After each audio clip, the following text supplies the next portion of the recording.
গভীর রাত্রিতে উঠে মসজিদের কোণে হু হু করে কাঁদছে। যদি জিজ্ঞেস করা হয় হুজুর এত রাত্রে কান্না কেন, অঝোর নয়নে বলবে আল্লাহর জাহান্নামের ভয়ে কাঁদছি। যদি আমার মাবুদ জান্নাতের কোণে অধমকে একটু জায়গা দেয়। এর 5 ওয়াক্তে মন ভরছে না, সফলতা নেওয়ার জন্যে তাহাজ্জুদে উঠে কাঁদছে। আর একজন শুধু 5 ওয়াক্ত নামাজ পড়েও সেও চাইছে জান্নাতুল ফেরদাউসে থাকবো। এমন লোক আছে শুধু জুমার দিনে টিপ মারে, আবার জান্নাতুল ফেরদাউসের ছাদের ওপরে থাকতে চাইছে, দাবিতে 16 আনা। এরপরে এমন লোক আছে শুধু শ্বশুর মরলে জানাজাতে যাবে, জুমা যেও পাওয়া যাবে না, তারও দাবি 16 আনা। থাকতে না পেরে শুধু ঈদের নামাজ যে পড়ে সেও বলছে আমি সফলতায় আছি। এর ভিতরে 3 বোতল মেরে দিয়ে রাস্তায় হাঁটছে, সোজা করে হাঁটতে পারে না। ওকে যদি বলি তুই জাহান্নাম যাবি, চিল্লিয়ে উঠে বলবে জান্নাতটা কি তোর বাবার মারবো চোবাতে, আমিও জান্নাতে যাব। যাবে কে রে বাবা, সফলতা হবে কে রে বাবা? অতএব আমার রব বলছে হাইয়া আলাস সালাহ, আয় আয় আয় তোরা সফলতার চাবি লিপিতে আয়, আয় আয় আয় আমার এই অফিসে আয়। হাইয়া আলাল ফালাহ, সফলতা নিয়ে তোরা ফিরে যা। প্রকৃত সফল কাম কে বলবে কে? যিনি আমার রব তিনি বলবেন।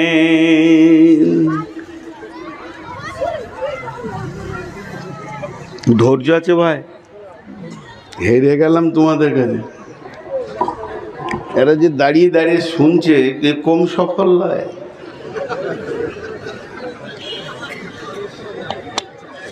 এই মানুষগুলো ব্রেনে কি মেশিন আছে দেখার থাকলে দেখতাম। কোথা গাবে ঘাড়ে চাপবে, এটা আলুর বস্তা পেয়েছেন, ওইদিকে ফাঁকা আছে চলে যান। আগে এসেছে আগে বসবে, পেছনে এসছেন পেছনে বসতে হবে। হ্যাঁ, এখানে কোনো নবাবি চলবে না, হুকুমতি চলবে না। আমি কি হাই রোডে বসে জালসা করছি?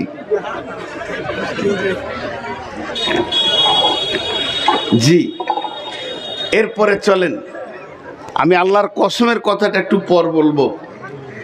কিছু লোক আছে, কিছু কিছু জিনিস আমার আবার মাথা ধরে যায়। কিছু লোক আছে ওর বটুখানায় যখন যাবেন না, তো 1 কাপ চা দেবে, বটুখানায় বসবেন আর চারিদিকে তাকিয়ে দেবেন খালি picture. Madhyamik, HS, graduation, master degree, MD, MCom, কোর্সিং, মানে যতগুলো সার্টিফিকেট পেয়েছে সেগুলোকে লেমিনেশন করে করে রেখেছে, যে ওইখানেও এমনি করে বসে আছে। তার মানে ও বলছে আমি খুব সফল মাল, আমার মতো দামি আর কেউ নাই। জি ভাই, একে হচ্ছে কবলিয়া, আর এক হচ্ছে কাবেলিয়া, আর একটা হচ্ছে মশহুর আর মকবুল। দুটো আসমান জমিন পার্থক্য। মশহুর আর মকবুল এই দুটো আসমান জমিন পার্থক্য। একটা ছেলে মাধ্যমিকে পাস করেছে, পশ্চিমবঙ্গে স্কলারশিপ পেয়েছে, বাহ বাহ বাহ বাহ বাহ বাহ। মালদায় একটা মেয়ে, কি নাম জানো, ইউটিউবে দেখছি গান ভালো করতে পারছে, তো দেশ জুড়ে ওর নাম হচ্ছে, খুব সুন্দর গান করছে, আ করছে দাঁত বার করে ইঁদুরের ছায়ের মতো। আর লোক ভাবছে যে ও দামি হয়ে গেছে, ও ভাবছে আমি দামি হয়ে গেছি। মা মিষ্টি মুখে তুলে দিচ্ছে, আব্বা মিষ্টি মুখে তুলে দিচ্ছে, ও ভাবছে আমি কামিয়াব, আমি কামিয়াব। কিন্তু মা বাপ দেখছে না যে মেয়েটা আমার জাহান্নামের খোরাক হয়ে যাচ্ছে। এর নাম কামিয়াবি নাই। এইচএস পাস করেছে, সে মেডিকেলে চান্স পেয়েছে, এমবিবিএস করে এফআরসিএস চান্স পেয়েছে, সার্জারি শিখছে, বাহ বাহ বাহ বাহ, কামিয়াব কামিয়াব। জি না, আপনি পৃথিবীতে যতগুলি সার্টিফিকেট পেয়েছেন, আপনি পৃথিবীতে যতগুলি সার্টিফিকেট পেয়েছেন সবগুলোকে জমা রেখে দেন। আপনার এগুলোর নাম কামিয়াব নয়।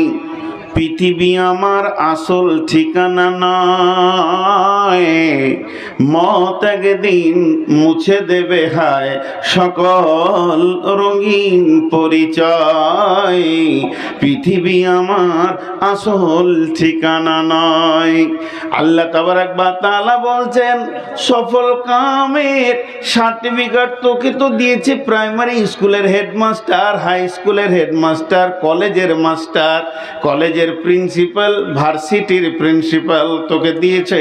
এগুলোকে নিয়ে তুই নিজেকে সফল কাম মনে করে নিয়েছিস, কিন্তু শুনে নে, ওই রকম সার্টিফিকেট দেওয়ার দিন তো আমি একটা বানিয়েছি, যে দিনটার নাম হলো ইয়াউমুল কিয়ামা। ইয়াউমুল কিয়ামা সেই কিয়ামতের দিন। ফাআম্মা মান উতিয়া কিতাবাহু বিয়ামিনিহি ফাসাউফা ইউহাসাবু হিসাবান ইয়াসীরা ওয়া ইয়ানকালাবু ইলা আহলিহি মাশরুরা ওয়া আম্মা মান উতিয়া কিতাবাহু ওয়ারা জাহরিহি ফাসাউফা ইয়াদউ সুবুরা ওয়া ইয়াসলা সাঈরা। হে বিশ্ববাসী রে, তুমি যতগুলো ডিগ্রি হাসিল করবে করো না কেন, তুমি মুফতি হও, মাওলানা হও, মুহাদ্দিস হও, বক্তা হও, আন্তর্জাতিক মানব বক্তা হয়ে যাও, কিন্তু তোমার সফল কামের ভিতরে লুকানো নাই। সফল কাম তো তোমার ওই দিন হবে যেদিন তোমার আল্লাহ তোমাকে ডান হাতে সার্টিফিকেট দেবে, এবং তুমি সেই সার্টিফিকেট পেয়ে হাসতে হাসতে আত্মীয় স্বজনের ভিতরে ঘুরবে, আর তুমি বলবে আমি কামিয়াব, আমি কামিয়াব, আমি সফল কাম, আমি সফল কাম, আমি সফল কাম, আমি সফল কাম। এইটাই হলো আসল তোমার ঈদের দিন, আসল তোমার খুশির দিন। আর যেদিন তোমাকে বাম হাতে পেছনে সার্টিফিকেট দেওয়া হবে, সেদিন তোমাকে অপদস্থ করে বেজ্জতির হালাতে জাহান্নামের আগুনে ভরা হবে। এটা হলো তোমার অসফল অসফল অসফল। পৃথিবীতে টাকা হওয়া, পৃথিবীতে ইজ্জত হওয়া, পৃথিবীতে ডিগ্রি হওয়া, এগুলো সফলতা অসফলতার মানদণ্ড কায়েম করে না। একমাত্র সফলতা অসফলতা যার হাতে রয়েছেন তিনি হলেন আল্লাহ, তিনি যেদিন আপনাকে আমাকে সফলতার সার্টিফিকেট দেবে, ওটাই হলো আসল জীবন, আর ওটাই হলো আসল আনন্দ, আর ওটাই হলো আসল কামিয়াবি।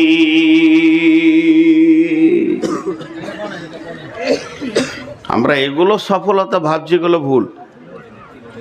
অনেকে টাকা হলেও নিজেকে সফল মনে করে, যে আমি সফলতা অর্জন করেছি। আমি আমার কথাটাই বলি। বাংলাদেশ, আপনাদের আজকে বাংলাদেশের বক্তা আছে, ওনাকে আমি চিনি না, পাবনা জেলা আমি যাইনি।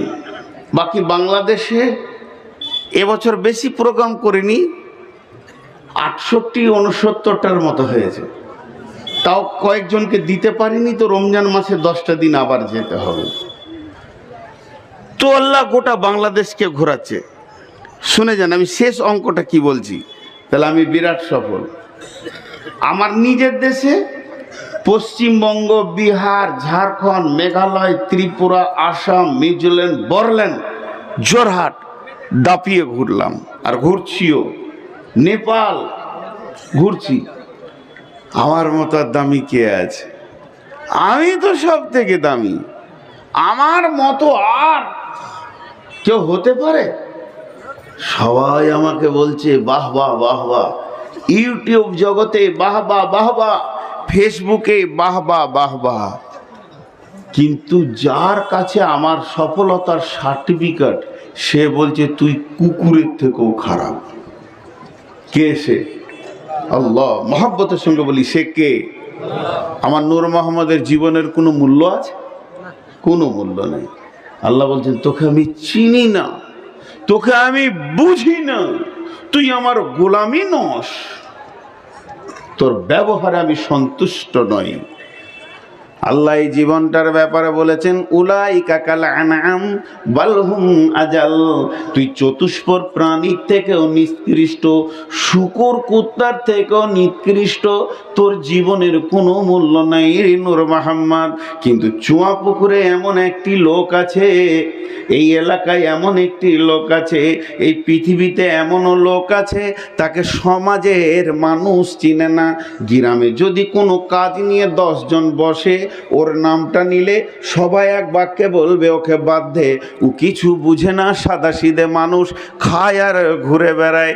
গাঁওয়ালা চিনতে পারলো না, পাড়াওয়ালা বলে লোকটা অত বুদ্ধি শুদ্ধি নেই, সাদাসিধে মানুষ। এও পাড়াওয়ালা চিনতে পারলো না।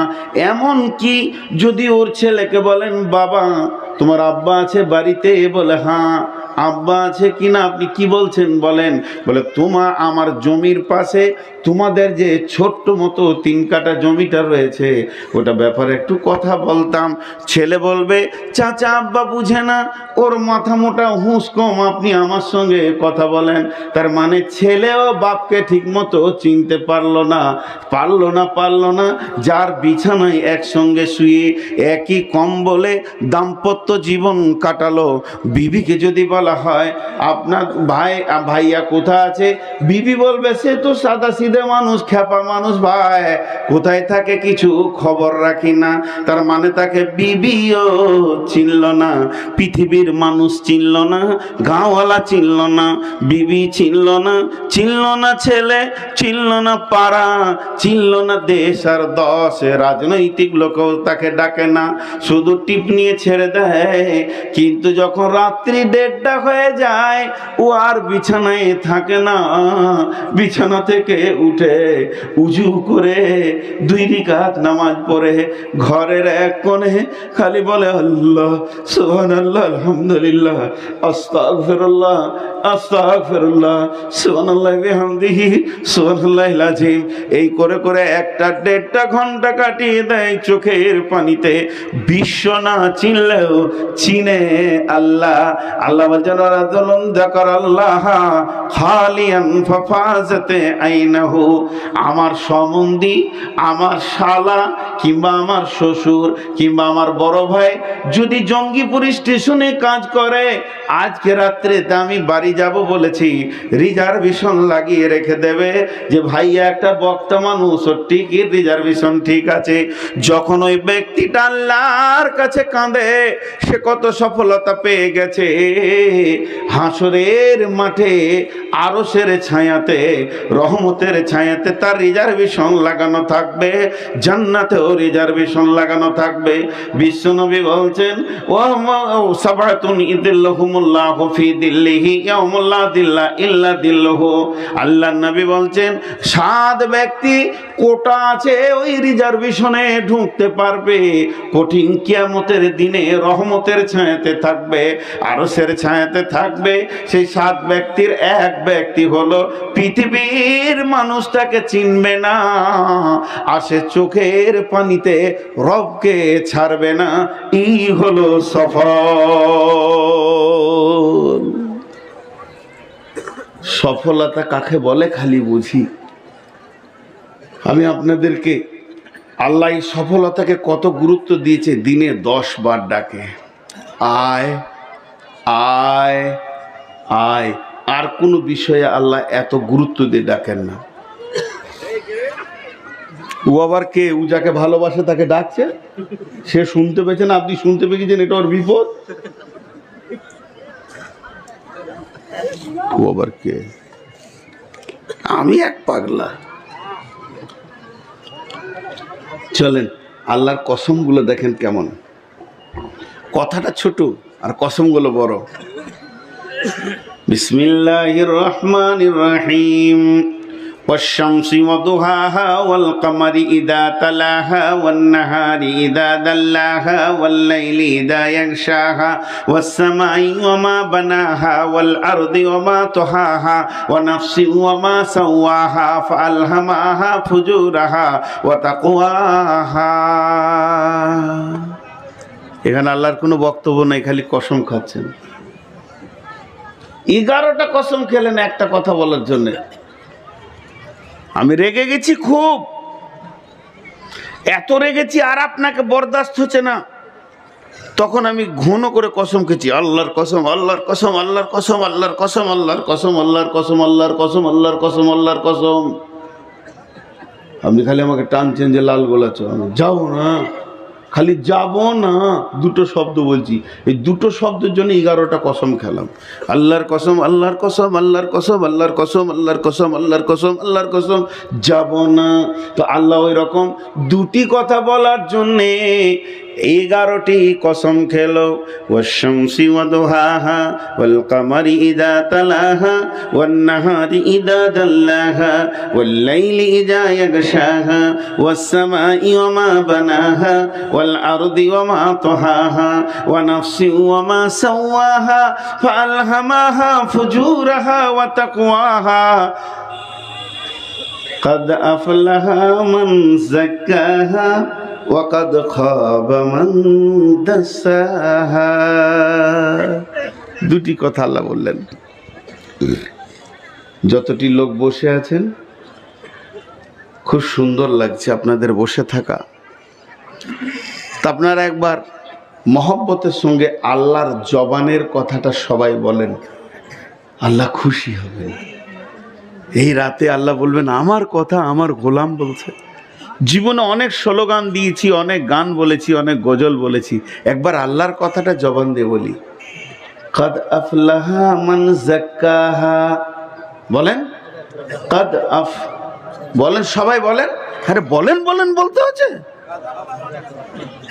এতগুলো লোককে আল্লাহর কথা বলতে খারাপ লাগছে। আমি বলেই নিচ্ছি আপনাদের মুখ দিয়ে, আমি কেটে কেটে বলবো, কাদ আফলাহা মান যাক্কাহা ওয়া কাদ খাবা মান দাসাহা। এর বাংলাটা বলে দিই, আল্লাহ বলছে যে পবিত্র হলো সে বেঁচে গেল, যে ময়লা থাকলো গোলতাল হয়ে থাকলো ও ফেসে গেল। কথা বড় লয়, বাংলায় বলছি, যে পবিত্র হলো সে বেঁচে গেল, যে পবিত্র হলো সে বেঁচে গেল, যে নাপাক থাকলো সে ফেঁসে গেল। তাহলে জালসাটা বন্ধ করে দিয়ে এখন হুর হুর করে সব দৌড় মেরে দেন বাড়িতে, সাবান নিয়ে গোসলখানা ঢুকে যান, মাথা থেকে পা পর্যন্ত ধুয়েলেন। পবিত্র হলে জান্নাতে যাবে, নাপাক থাকলে জাহান্নামে যাবি। সহজ রাস্তা। খুব দুঃখ করে একটা কথা বলছি, কোন এলাকার জিজ্ঞেস করবেন না। 8টা ছেলের বাপ হজ করে এসছে, ফরজ গোসল জানে না। হাসবেন না, এটা দুঃখ, এটা দুঃখ। 8টা ছেলের বাপ হজ করে চলে এলো, ফরজ গোসল জানলো না। আম্মা জানাইছে বিশ্ব নবীর বিবি নবীজিকে বলছেন, ও দয়ার নবী গো, আমাকে পবিত্র হওয়াটা শিখিয়ে দেন, যে পবিত্রটা সব থেকে বড় পবিত্র, ওটা শিখিয়ে দেন। আল্লাহ তো বলেছেন কাদ আফলাহা মান যাক্কাহা, যে পাক হবে সে বেঁচে যাবে, ওয়া কাদ খাবা মান দাসাহা, যে নাপাক থাকবে ও ফেসে যাবে। তো দয়ার নবী গো, যেটা সব থেকে বড় পাক ওইটা আমাকে শিখিয়ে দেন। জি দেখেন, আমরা কিছু কিছু ব্যাখ্যা ভুল বুঝি। পাক মানে গোসল করে নিলেই হবে না। এ দেখেন, এটা কি? সবাই বলেন এটা কি? কিসের ফ্যাক্টরি? কি মাল তৈরি হয়? পোঁটা পোঁটা, ঘাড় ঘাড় ঘাড় ঘাড়। উদাহরণগুলো মন দিয়ে শুনবেন, যুক্তিগুলো। তো আমার বাড়ি গেছেন, আপনাকে খাসির বিরিয়ানি দিয়েছি, সলাত আর দই আর রসগোল্লা প্লেটের পাশে দিয়েছি, কিন্তু এতটা পোঁটা দিয়েছি। কি হে বন্ধু, চলবে না থালা ছেড়ে উঠে যাবেন? থালা ছেড়ে উঠে যাবেন। কিন্তু আমার রব আমার রব কত কারিশমাওয়ালা। যেদিকে প্রাণী, মুরগি, দেশি বিদেশি, গরু, খাসি, আপেল, আঙ্গুর, চেরি, মৌসুমি, বেদানা, পৃথিবীর খাবারগুলো যে হলারে ঢুকছে তারই 1 ইঞ্চিও নয়, হাফ ইঞ্চি নয়, কোয়ার্টার ইঞ্চি ওপরে রেখে দিয়েছে পোঁটার ফ্যাক্টরি। পৃথিবীর কেউ আল্লাহকে দরখাস্ত দেয় না, মালটা পেছন দিকে করে দাও। কেন? আল্লাহ যা করে তার পেছনে যুক্তি আছে, সৌন্দর্য আছে। আর মানুষ যা করে তার পেছনে যুক্তি নাই, সৌন্দর্য নাই। আমার যে বোনগুলো এখানে আছে, আমার বেটিগুলো, আমারই বেটি, আমি নূর মোহাম্মদের বেটি এখানে আছে, যদি বিয়ের আগে বাচ্চা হয়ে যায় পৃথিবীর মানুষের কাছে সে কলঙ্কিত হয়ে যাবে, মান সম্মান থাকবে না।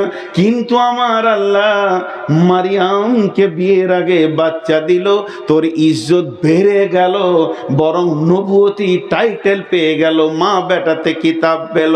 তার মানে আল্লাহ যা করে তা সাজে, বান্দা যা করে তা সাজে না। তো এটা এখানে কেন দিল? এর কারিশমাটা শুনেলেন। এটা হলো কাস্টম অফিস। কারণ এই দেহটা যদি না থাকে দেহটা অচল হয়ে যাবে, দেহটা অল্প দিনে ক্ষতি হয়ে মরে যাবে, এই দেহ আর বাঁচবে না। আমাদের দেশে প্রতিটি গেটে এয়ারপোর্টে কাস্টম বসিয়ে রেখেছে।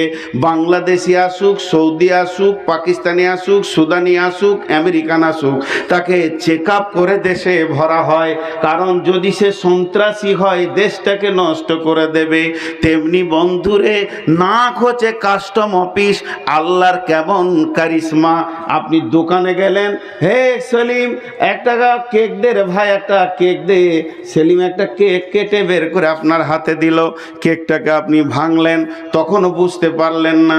এরপরে যখন আপনি হাঁ করবেন, দেখলেন আল্লাহর কারিশমা, আপনার এখানে চলছে ওপর দিকে আর নিচে দিকে, শ্বাস ঢুকছে বের হচ্ছে। কিন্তু যখন শ্বাস ওপর দিকেও যদি টানে, নিচে দিয়েও যদি ফেলে, আর মুখটা যখনই হাঁ করবেন, মেশিনটা এমন অটো কাট হয়ে আছে, মুখ হাঁ করলে শ্বাস অটোমেটিক ওপর দিকে যাবে। আর যখনই কেকটাকে দিয়ে হাঁ করে খেতে গেছেন, তো কেকের গন্ধটা পেয়ে গেছে কে? নাক। নাক বলছে পচে গেছে, এটা আর খাওয়া যাবে না। যদি পেটে ঢুকে যায় তাহলে দেহটা নষ্ট হয়ে যাবে। তা নাককে এমন একটা ক্ষমতা দিয়েছে সিবিআই এর মতো, যতগুলি মাল এই গেটে ঢুকবে, পচা ঢুকছে না খারাপ ঢুকছে না ভালো ঢুকছে, নাক সেই চেক আপটা করে যাবে। এটা হলো আল্লাহর সব থেকে বড় কারিশমা। পচা মাল ঢুকে গেলে দেহের ক্ষতি করে দেবে, তাই এটা হলো আল্লাহর কারিশমা। তো বিশ্ব নবীকে যখন আম্মাজান আয়েশা বললেন, ও দয়ার নবী গো, সব থেকে পবিত্র বড় পবিত্র কি? নবীজি বললেন, আয়েশা রে, পৃথিবীর ভিতরে যত নাপাক আছে সেগুলো হলো ছোট নাপাক, আর সব থেকে বড় নাপাক হলো হারাম খাওয়া। পেটের ভিতরে যেন হারাম না চলে যায়। গায়ে যদি পেচ্ছাপ লাগে, পায়খানা লেগে যায়, সাবান দিয়ে ধুলে পাক হয়ে যাবে। স্বামী স্ত্রী দৈহিক সম্পর্ক ঘটে গেছে, সাবান দেবেন, গোসল করে নেবেন, পাক হয়ে যাবেন। আর কিছু হয়েছে, মেয়েদের মেন্স হয়েছে, গোসল করে নেবেন, পাক হয়ে যাবেন। আর যুবক যুবতীদের নাইট ফলস হয়েছে, গোসল করে নেবেন, পাক হয়ে যাবেন। পাকের অনেক সুরাত রয়েছে, সেই ভিত্তিতে পাক হয়ে যাবেন।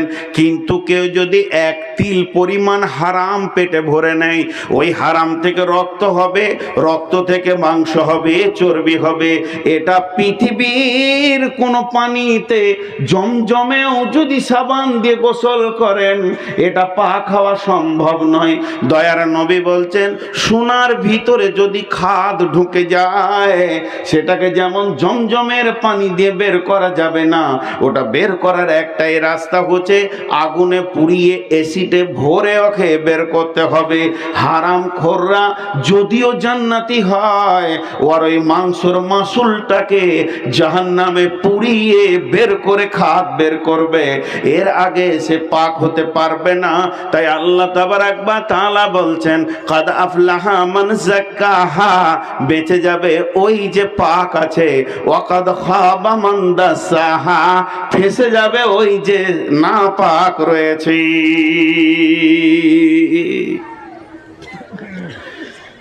জি, পাক আর না পাকের পরিস্থিতিটা আমরা বুঝতে পারছি না। বিশ্বনবী বললেন মহিলাদের ভিতরে, নিজের বিবিদের ভিতরে একটা এলান করে দিলেন, যার হাত লম্বা বড় সে আমার সঙ্গে আগে মোলাকাত করবে কবরে। সে মানে ওই বিবিটা আগে মরবে আমার বিবিদের ভিতর থেকে, যার হাত লম্বা।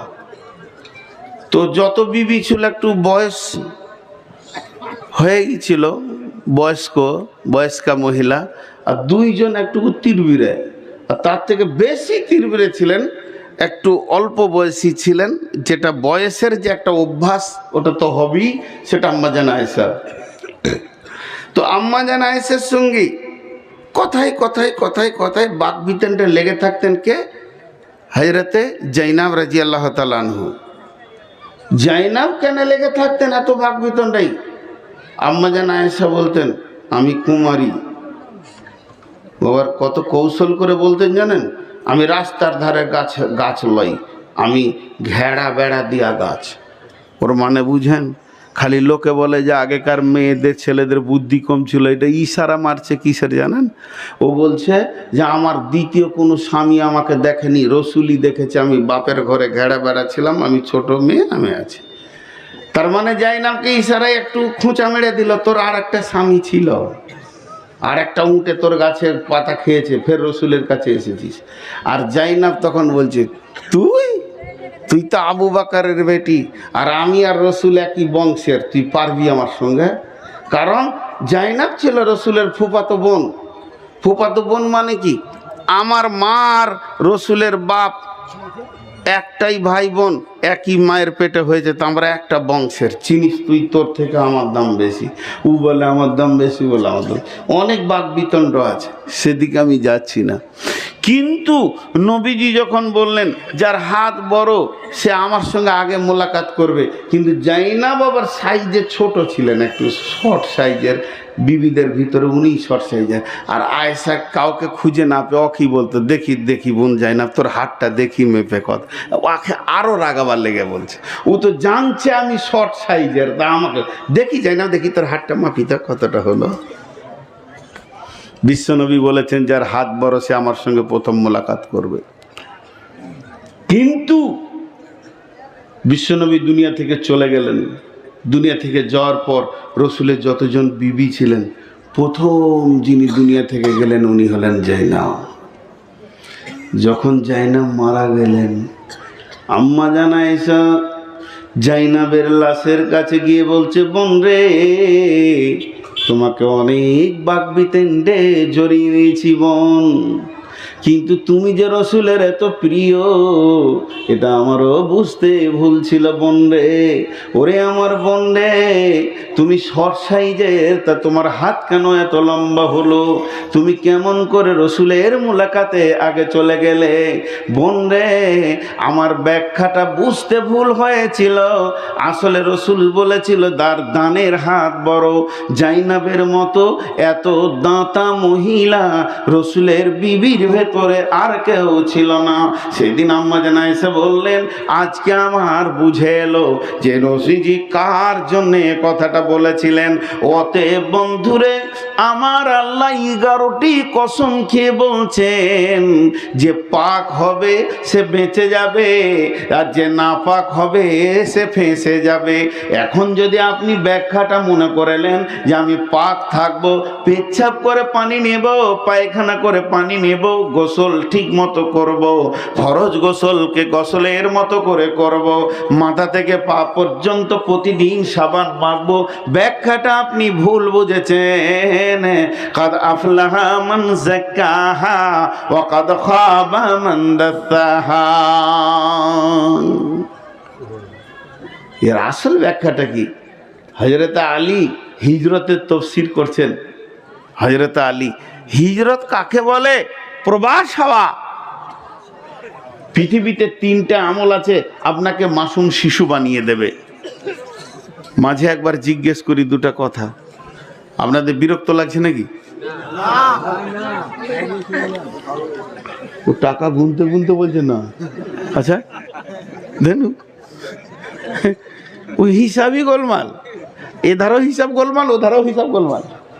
হ্যাঁ,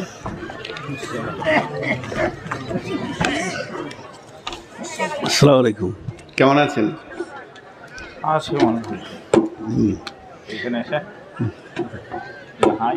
তো হিসাবে প্রবাস। হযরতে আমর বিন আসকে রাসূলুল্লাহ সাল্লাল্লাহু আলাইহি ওয়াসাল্লাম 3টি কথা বলেছিলেন। আমর বিন আস, 3টি এমন আমল আছে মানুষের গুনাহকে ধুয়ে মুছে সাফ করে দেয়। 3টি আমলে, সে আমল 3টি কি? হজ্জে মাবরুর, যে হজ কবুল হয়। আর 2 নম্বর কি? যদি কোনো বিধর্মী নন মুসলিম 90 বছর কেন 100 বছর বুড়াতি কাল পর্যন্ত মূর্তি পূজা করেছে, গাঁজা মদ সব খেয়েছে, জুয়া খেলেছে, সুদ খেয়েছে, আর তওবা করে কালেমা তাইয়্যিবা যেদিন ও পড়বে, কালেমা শাহাদাতের যেদিন ও সাক্ষী দেবে, সেদিন ওর পূর্বের গুনাহ মাফ। 2টা হলো। আর 3 নম্বর, মানুষ প্রবাস হয় অনেকগুলো কারণ নিয়ে। ছেলেটার বাড়ি চুয়াপুকুর, চাকরি পেয়েছে চেন্নাইয়ে, চলে গেল ওখানে বেচেক্ষণে বড় ধরনের চাকরি। ছেলেটার বাড়ি লালগোলা, ব্যবসা বাণিজ্য করতে গেছে বর্ধমান, চলে গেল ওখানে বাণিজ্য মিল টিল করে মেনু বড় বড় ইন্ডাস্ট্রিজ কাজ টাজ করে নিয়েছে, আর এখানে এলো না, ওখানেই চলে গেল। এগুলো নয়, বিজনেসের জন্য নয়, ব্যবসার জন্য নয়, বিয়ের জন্য নয়, কোনো নারীর প্রেমে পড়ে নয়, একমাত্র ঈমান বাঁচানোর জন্যে, আল্লাহকে রাজি রাখার উদ্দেশ্যে মানুষ যখন বাড়িঘর ত্যাগ করে, বিক্রি করে, সমস্ত রেসিডেন্সিয়াল চেঞ্জ করে হিজরত করে দেয়, এক দেশ থেকে আর এক দেশে যাই, তখন তার গুনাহ আল্লাহ মাফ করে দেন। 3টে। তো হযরত আলী বলছেন, হিজরত কাকে বলে জানো? একটা হলো ছোট হিজরত, একটা হলো বড় হিজরত। তলোয়ার নিয়ে, ঢাল নিয়ে, এখনকার যুগে AK-60-40 নিয়ে, রাইফেল রিভলভার নিয়ে ময়দানে নামার নাম হলো ছোট জিহাদ। আর বড় জিহাদ কোনটা? যে নিজের নাফসের ওপরে ছুরি চালাতে পারবে, কোরআন হাদিসের ওপরে নিজেকে দাঁড় করিয়ে রাখবে, এটা হলো বড় জিহাদ। জি ভাই, হযরত আলী বলছেন, মক্কা থেকে আবিসিনিয়া যাওয়া, মক্কা থেকে সিরিয়া যাওয়া, মক্কা থেকে মদিনা যাওয়া, এটা হলো ছোট হিজরত। এর থেকে একটা বড় হিজরত আছে। সেই দেশে যদি কেউ যায়, ওই দেশে যাওয়ার নাম হচ্ছে বড় হিজরত। ওই দেশে যে যাবে তার আল্লাহ জীবনের গুনাহগুলি মাফ করে দেবেন। সেই দেশটা এমন একটি দেশ, আপনি নিয়ত করলেন আগামী কাল ওই দেশে চলে যাব, তো আপনার জীবনের গুনাহ মাফ হয়ে যাবে। তওবা করলেন, ওই দেশটার এত গুরুত্ব আছে, তাহলে সেই দেশটা কোথা? মক্কা বলে জি না, মদিনা বলে জি না, সৌদি বলে জি না, তাহলে দেশটা কি? হযরত আলী বলছেন, 2টি দেশের নাম বলছি, একটা দেশের নাম হলো গুনাহ, আর একটা দেশের নাম হলো নেকি। তুমি আজকে তওবা করে গুনার দেশ থেকে সবকিছু বিক্রি করে দাও, সুদের লাইনটা বন্ধ করে দাও, জুয়ার লাইনটা বন্ধ করে দাও, মদের লাইনটা বন্ধ করে দাও, ব্যভিচারের লাইনটা বন্ধ করে দাও, রান্ডি বেসার লাইনটা বন্ধ করে দাও, দাও, বেপরদা লাইনটা বন্ধ করে দাও, তোমার গোপনে ঘুষ খাওয়া আছে এটা বন্ধ করে দাও, দাড়ি মারা বন্ধ করে দাও, মিথ্যা কথা বন্ধ করে দাও, মুনাফিকি বন্ধ করে দাও, দাড়ি কাটা বন্ধ করে দাও। এক কথার গুনহার দেশ থেকে বের হয়ে কেউ যদি নেকির দেশে ঢুকে যায়, এটাই হলো বড় সফর। তা আমার আল্লাহ বলছেন, কাদ আফলাহা মান যাক্কাহা ওয়া কাদ খাবা মান দাসাহা। হে আমার গোলাম, তোমাদেরকে সাবান নিতে হবে না, পানি নিতে হবে না, গরম পানিতে নাইতে হবে না, তোমাদেরকে গোসল করতে হবে না, তারপরও তোমরা পবিত্র হয়ে যাবে। কেন কেন? আজকে রাত্রিতে তোমরা এই চুয়াপুকুর মাদ্রাসা জামিয়ার মানে উন্নতি কল্পে যে সভাতে তোমরা এসেছো, এই উদ্যোগ কেন্দ্রিক সভাতে তোমরা এক্ষুনি রাতে বসে তওবা করে নাও। নেকির যতগুলো গেট আছে খুলে দেব, আর গুনহার যতগুলো গেট আছে তালা মেরে দিব, কাঁটা মেরে দিব, সেটাকে সিল করে দিব।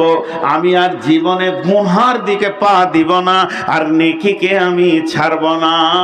যদি তুমি এই প্রতিজ্ঞা করো, আমার আল্লাহ বলছেন, কাদ আফলাহা মান যাক্কাহা, তুমি বেঁচে গেলে, বেঁচে গেলে, বেঁচে গেলে, নিজেকে পাক করে নিলে, পাক করে নিলে।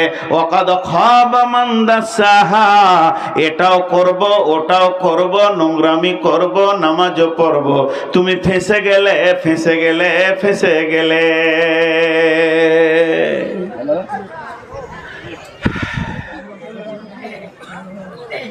আমি আপনাদের সামনে সূরা বাকারার যে আয়াতগুলো পড়েছি, এবার এইগুলোর কথা আপনাদের সামনে বলবো।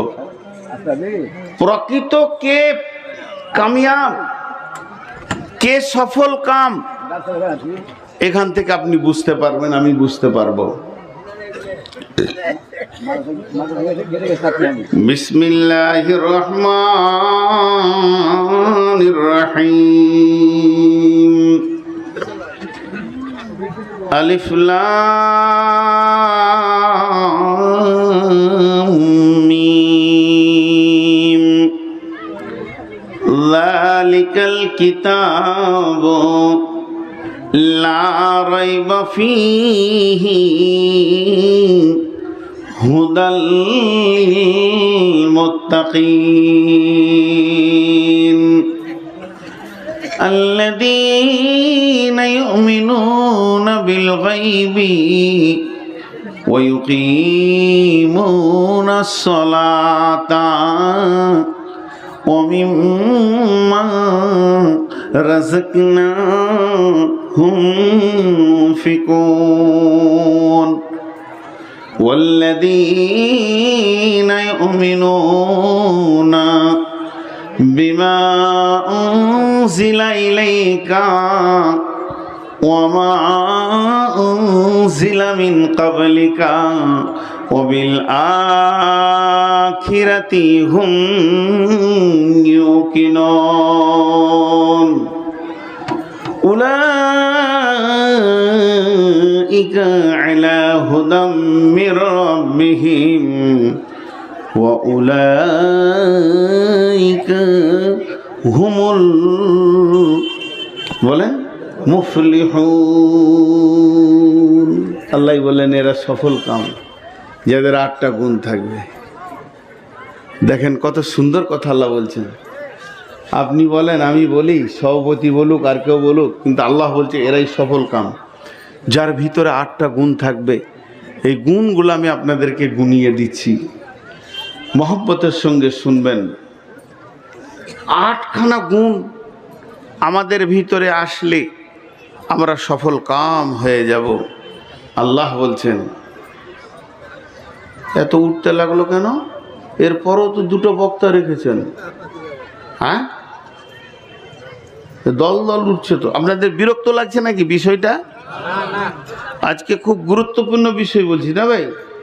তো আসলে ওদের উঠা অভ্যাস নাকি, বা অনেকক্ষণ বসেছে, সেই সন্ধ্যা থেকে বসে আছে। মানুষ তো, অন্য তো ফেরেশতা নয়, প্রয়োজন থাকতে পারে। আচ্ছা যান, 4টি ভোলো বাপ আপনার, বুঝলেন? আমি গুনে রাখছি কাস্টমের মতন। তা এত ভিতরে কে ঢুকতে বলছে? মাথায় টুপি পূজা পড়ে চাচা এসেছে, কিন্তু মন বসছে না, মন খুব চঞ্চল। আল্লাহ তাবারক ওয়া তাআলা কি বলছেন? আলিফ লাম মিম, এগুলোকে হরফে মুকাত্তাআত বলা হয়। মহাসত্যের ভিতরে মহাগোপন, এগুলো সংশয় দিয়েছেন আমার রব। এই ইলমেগুলো আমার রব তার ক্ষমতার অধীনে রেখেছেন। পৃথিবীর কেউ আলিফ লাম মিমের মানে বলতে আজ পর্যন্ত পারেনি, কিয়ামত পর্যন্ত পারবে না। আল্লাহ কোরআনে বলে দিয়েছেন, অমা উতিতু মিনাল ইলমি ইল্লা কালিল, আমার ইলমের ভিতর থেকে তোমাদেরকে অল্প কিছু দিয়েছি, বাকি সব আমার গোপনোত্তর ভাণ্ডারে ভরা আছে। সবগুলো যদি আল্লাহ দিতেন আমরা মানুষ এত লোড নিতে পারতাম না। এর জন্য কোরআন বারবার বলেছেন, লা নুকাল্লিফু নাফসান ইল্লা উসআহা, তোমাদের ওপরে ভারী হয়ে যাক এমন মাল আমি তোমাদেরকে চাপাইনি আর চাপাবো না। এত বড় জুলুম আমি আল্লাহ করিনি আর করব না। অতএব আলিফ লাম মিম এর মানে একমাত্র আল্লাহ ছাড়া অন্য কেউ জানে না। তবে এগুলো পড়লে নেকি আছে। আলিফ একটা হরফ, লাম একটা হরফ, মিম একটা হরফ, তিনটে হরফে 30টা নেকি আছে। এক নম্বর আল্লাহ বলছেন, যালিকাল কিতাবু লা রাইবা ফীহি, এই কিতাবটার মধ্যে কোনো সন্দেহ নাই। এই কিতাবটা সন্দেহ আছে? জোরে বলেন, সন্দেহ আছে? কিতাবটার মধ্যে কোনো ভুল পাওয়া গেছে? একটা মহিলা পেয়েছে ভুল, ওর আবার প্যারালাইসিস হয়েছে। হ্যাঁ, বাংলাদেশ বাড়ি, ময়মনসিংহ জেলা বাড়ি। ওই জেলাতেই ভালো ভালো লেখক লেখিকা আছে, কিন্তু 2-3টে নাস্তিকও আছে। তো ভুল পেয়েছে একজন, ওর নাম কি? বাস, যতজন নাম নিয়েছেন গোসল করে ঘর ঢুকবেন, সব নাপাক হয়ে গেল আর কি। ওর নামটাও এত খারাপ, জেলিবে তার উজু ভেঙে যাবে। এ খাবিসকে এত আমাকে ঘৃণা লাগে। জি, তো ও কোরআনে ভুল খুঁজেছে, আস্তাগফিরুল্লাহ। ও অনেক নোংরা নোংরা কথা লিখেছে, মেয়েটা নোংরা, তো ওই জন্য নোংরা নোংরা কথা লিখেছে। এর জন্য আর কিছু গোপন নয়।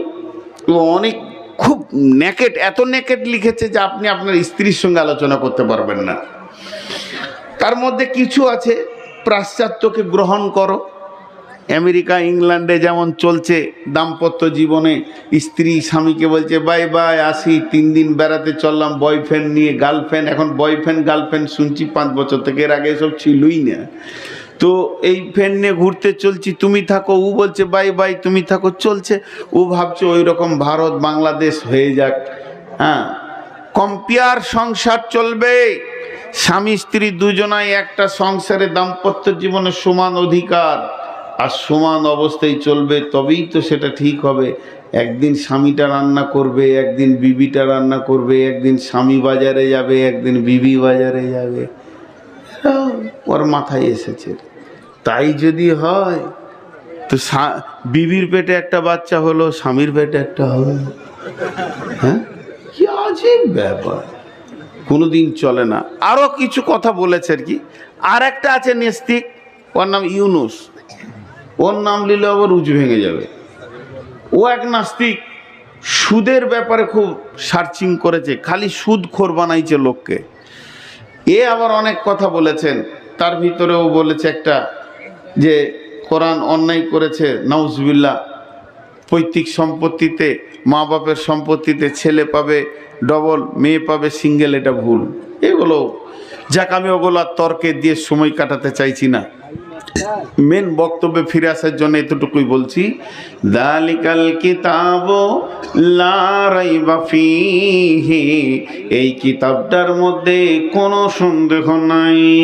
কিতাবের মধ্যে যদি সন্দেহ থাকে, আল্লাহ বলছেন ওয়া ইন কুনতুম ফী রাইবিম মিম্মা নাযালনা আলা আবদিনা ফাতু বিসূরাতিম মিন মিসলিহি ওয়াদউ শুহাদা মাআকুম মিন দুনিল্লাহি ইন কুনতুম সাদিকিন। হে বিশ্ববাসী, তোমরা যদি বলো আমার কিতাবের ভিতরে ভুল আছে বা এমন এ কিতাব বানাতে পারবে, তাহলে তোমরা তোমাদের বন্ধু বান্ধব নিয়ে বিশ্ববিজ্ঞানীদেরকে নিয়ে তোমরা বসে যাও যে আমার কিতাবের মতো একটা কিতাব বানাও। ফাইল্লাম তাফআলু ওয়ালান তাফআলু, কোনোদিন পারোনি আর কোনোদিন তোমরা পারবে না। শুনে নাও, এই কিতাবের মধ্যে কোনো ভুল নাই।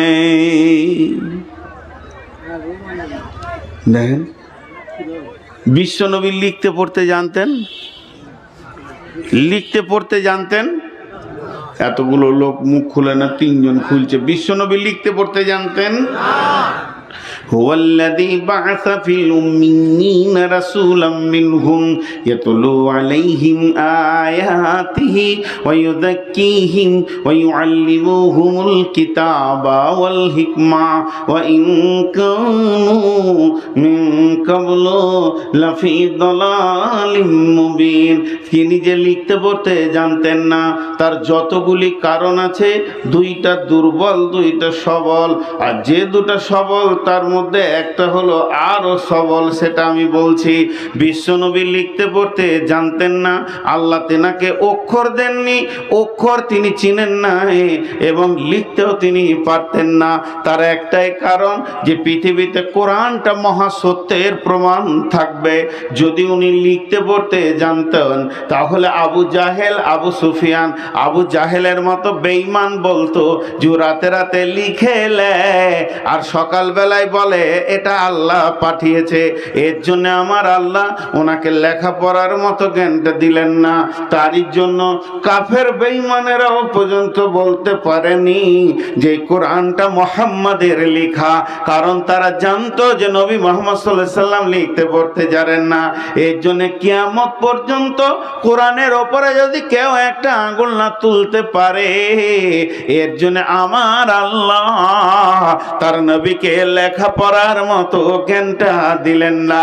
এর জন্য আবু জাহেলের মতো বেঈমানকেও বলতে হয়েছে যে এটা আল্লাহর পাঠানো বাণী, কিন্তু মেনে নিতে পারেনি হিংসার কারণে।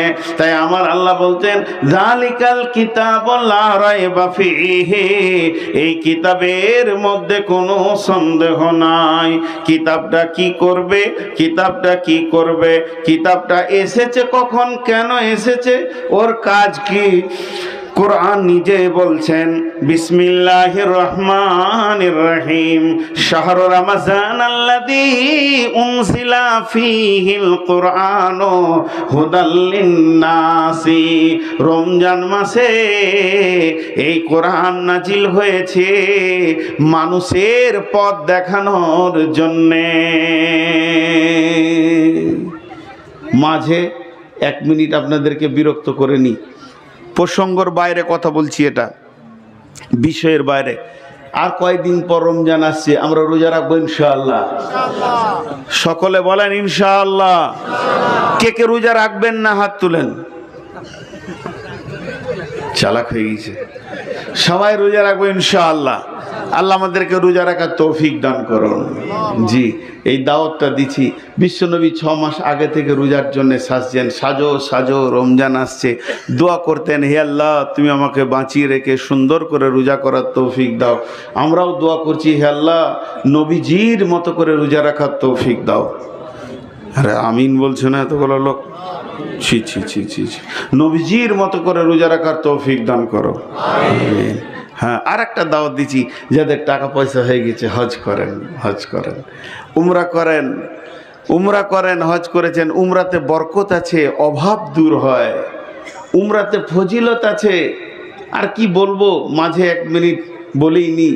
মানুষ এমন এমন লোকের সঙ্গে যাচ্ছে, সে উমরা কি বুঝে না, উমরার শব্দটার অর্থ বুঝে না, উমরা কেন তাও বুঝে না, উমরা দুটো হাদিসও দিতে পারবে না। জি, উমরা কিভাবে করতে হয় তো জানেই না, এলাকার কোন জায়গাটা কি নাম, মক্কার এই জায়গাটা কি নাম, কোথা কি অবতীর্ণ হয়েছিল ইতিহাস জানে না। 20,000 টাকা কম, 10,000 টাকা কম ওর সঙ্গে ধরছে। জি ভাই, আমি আপনাদের কাছে হাত ধরে রিকোয়েস্ট করছি, হজ বা উমরা যদি করবেন তো আলিমের সঙ্গে যান। বাস, আমার সঙ্গে যেতে হবে না, আমার সঙ্গে যেতে হবে না। আমি একজন চিটার, আমি একজন বেঈমান, এটাই যদি মনে হয় তো ইমানদারদের সঙ্গে যান, আলিমের সঙ্গে যান। মক্কা মদিনাতে গোটা কোরআনটা জন্ম নিয়েছে, সব সূরাগুলো মক্কা মাক্কি না হলে মাদানি। একটা জাহেল আপনাকে কি দিবে, একটা দালাল আপনাকে কি দেবে? দেবে তো আলেম দেবে আপনাকে। মক্কা মদিনার কোথা কি আছে, এত টাকা খরচা করতে পারছেন। অতএব আপনাদেরকে দাওয়াত দিলাম দুইটা, একটা হলো রোজা আর একটা হলো উমরা বা হজ।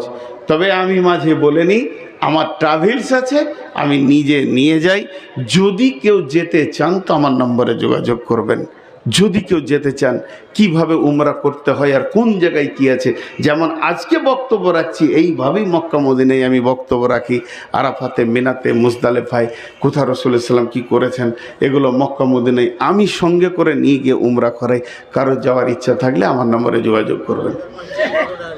ওগুলো সে পরিস্থিতি, যখন মানে বিমানের এক এক মাসে এক এক আলাদা ভাড়া থাকে, সেগুলো পরের কথা। এখন আমি আপনাদেরকে দাওয়াত দিলাম দুটা, হজ বা উমরা করেন, আর সামনে রমজান মাসে রোজা রাখবো ইনশাআল্লাহ। সকালে বলে ইনশাআল্লাহ। হ্যাঁ, এই যে কথাটা বলছিলাম, যালিকাল কিতাব লা রাইবা ফীহি, এই কিতাবের মধ্যে কোনো সন্দেহ নাই, হুদাল লিল মুত্তাকিন, এই কিতাবটা হেদায়েত দেবে, রাস্তা দেখাবে কাদেরকে? না মুত্তাকিকে। যার দিলে আল্লাহর ভয় আছে সে কোরআন থেকে লাভ নিতে পারবে, যার দিলে আল্লাহর ভয় নাই সে কোরআন থেকে লাভ নিতে পারবে না। জি, ছোট্ট একটা উদাহরণ দিই। আপনারা কি বলেন, আক না কুসর? আকও বলেন, আক বললে বুঝবে না। একটাও দাঁত নাই, ওকে আক দেন। একটাও দাঁত নাই, ওকে কি দেবেন? আক। লাভ করতে পারবে ও? যারা বলে লাভ করতে পারবে। আর দাঁত আছে, ওর চুষে হাড় বের করে নেবে, ওর রস কেটে বের করে নেবে। এইটা হলো কুসার, এইটা হলো আক। আল্লাহ তাবারক ওয়া তাআলা বলছেন, একে পীরে রস বের করে এর ভিতর থেকে মধু যদি চুষতে হয় তোদেরকে দাঁত রাখতে হবে, আল্লাহ ভীরু দাঁত। যার দিলে ঈমান আছে, আল্লাহর ভয় আছে, ওই লোকটা কোরআন থেকে হেদায়েত পাবে। আর যার দিলে ঈমান নাই, আল্লাহর ভয় নাই, ওই লোকটা কোরআন থেকে হেদায়েত পাবে না। কারণ দাঁত নাই, রস নিতে পারবে না। এর জন্য আল্লাহ তাবারক ওয়া তাআলা এই কোরআনকে সন্দেহ বলবে না কে? কোরআনকে মেনে নেবে কে? যে মুত্তাকি হবে, আল্লাহকে ভয় করনেওয়ালা হবে। আর ওই লোকটাই কোরআন থেকে হেদায়েতের রাস্তা পেয়ে যাবে। এর জন্য আমার আল্লাহ বলেছেন, যালিকাল কিতাব লা রাইবা ফীহি, এই কিতাবের মধ্যে কোনো সন্দেহ নাই, হেদায়েত পাবে কে? যে মুত্তাকি হবে। এই আয়াতের তাফসীর করতে গিয়ে একটা ঘটনা তাফসীর ইবনে কাসিরের মধ্যে লিখেছেন। কে লিখেছেন? তাফসীর ইবনে কাসিরের মধ্যে লিখেছেন একটা হাদিস। একদিন হযরতে উমর রাদিয়াল্লাহু তাআলা আনহু রাসূলের সাহাবীদেরকে কেন্দ্র করে বলছেন, কে আছো গো আল্লাহর ভয় সম্পর্কে